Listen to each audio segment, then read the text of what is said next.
இந்த Jeffrey Epstein இந்த case ஃபைலை பற்றி இன்றைக்கி எல்லா ஊடகமுமே பரவலாக பேசிகிட்டு இருக்காங்க இல்லையா? எல்லா ஊடகங்களுமே என்ன நினைக்கிறாங்க அப்படின்னா, இந்த ஜெஃப்ரி எப்ஸ்டீன் அப்படிங்கிறவங்க ஒரு ஹியூமன் பீயிங்காக நினச்சிட்டு இருக்காங்க. ஆக்சுவலாக ஜெஃப்ரி எப்ஸ்டீனும் சரி, அவரோட சேர்ந்த மற்ற செலிப்ரிட்டி, பணக்காரங்க, உலகத் தலைவர்கள் யாருமே ஹியூமன் பீயிங்ஸ் கிடையாது. இவங்க ஒருத்தர் கூட மனிதர்கள் கிடையாது. மனித தோற்றத்தில் இருக்கக்கூடிய ஆல்ஃபா ட்ராகோனியன் ஷேப் ஷிஃப்டிங் ரெப்டிலியன்ஸ் இவங்க எல்லாருமே நாகர்கள். ஆக்சுவலாக இந்த நாகர்களை பொறுத்த வரைக்கும் என்னென்னா, இந்த நாகர்களுக்கு ஒரு விதமான ஆசை வருமா.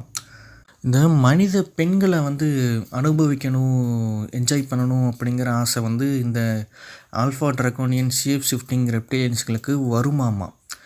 இந்த ஆசையை நிறைவேற்றிக்கிறதுக்கு தான் பிஞ்சு பெண் குழந்தைகளை கடத்தி கொண்டு போய் அந்த ஐலாண்டில் வச்சு அத்தனை பணக்காரர்களுக்கும், உலகத் தலைவர்களுக்கும், அதுவும் இந்த பணக்கார வேஷத்தில் இருக்கக்கூடிய ரெப்டிலியன்களுக்கும், உலகத் தலைவர்கள் வேஷத்தில் இருக்கக்கூடிய ரெப்டிலியன்களுக்கும், இன்னும் மற்ற செலிப்ரிட்டி வேஷத்தில் இருக்கக்கூடிய மற்ற ரெப்டிலியன்களுக்கும் இரையாக்கியிருக்கிறாரு.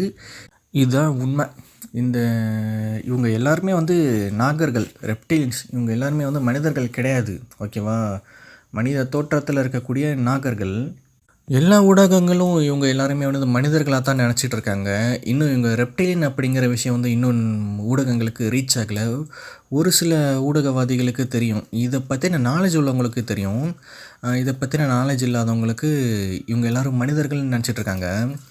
இந்த நாகர்களை பொறுத்த வரைக்கும் இவங்களுக்கு இவங்களுக்குன்னே உரித்தான ஹாபி தான் மனித பெண்களை அனுபவிக்கிறது. அப்புறம் பெண் குழந்தைகளை கடத்தி கொண்டு போய் இந்த சர்ச் ஆஃப் சாத்தான் அப்படிங்கிற ஒரு இடத்துல பலி கொடுத்து, அந்த ரத்தத்தில் வரக்கூடிய அட்ரினோக்ரோமை ரத்தத்தோடு சேர்த்து ட்ரக் மாதிரி எடுத்துக்கிறது, போதை வஸ்து மாதிரி பயன்படுத்துறது.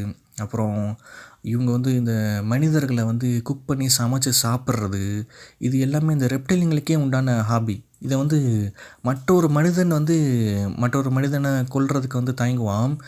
ஆனால் இவங்க கொல்றதுக்கும் தயங்க மாட்டேங்கிறாங்க, எல்லா விஷயத்துக்கும் தயங்க மாட்டேங்கிறாங்க. மனித பெண்களை வேட்டையாடுறாங்க, மனித குழந்தைங்களை பலி கொடுக்குறாங்க, அப்புறம் மனிதர்களை சமைச்சு சாப்பிட்றாங்க. இது எதுவுமே மனிதர்களோட ஹேபிட்டுக்கு அப்பாற்பட்டதாக இருக்குது.